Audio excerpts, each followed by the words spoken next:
Hyper means increased and trophy means nourishment or development.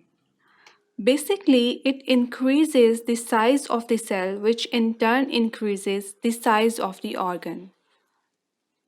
Hypertrophy can result due to increased functional demand or by overstimulation of hormones. That means it can be physiological and pathological. Let us understand both with examples. A common example of physiological hypertrophy is the massive physiological enlargement of the uterus. Now we know that during pregnancy, level of some hormones are increased.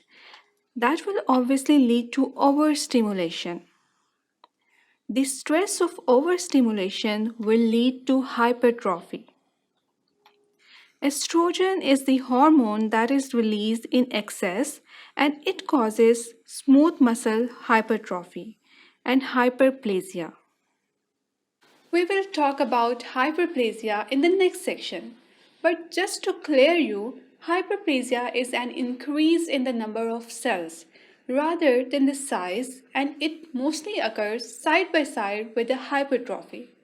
Smooth muscle cells have the ability to divide and increase in the size at the same time, but striated muscles and skeletal muscles have exceptionally low capacity to divide, so they undergo hypertrophy only.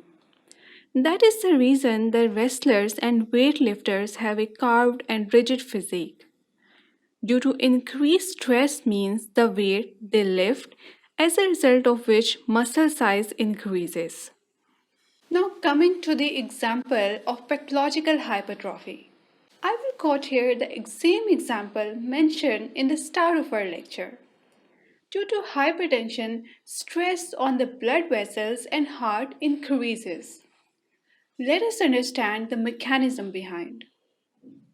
There are two types of signals during hypertension that lead to hypertrophy: mechanical triggers and trophic triggers.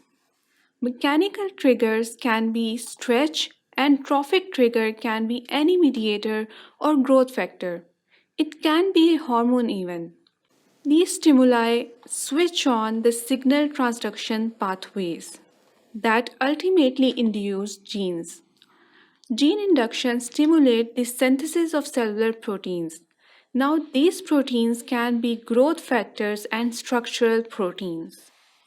We are talking about heart muscles. More proteins means more myofilaments per cell to increase the force of contraction and to meet the demand of increased workload.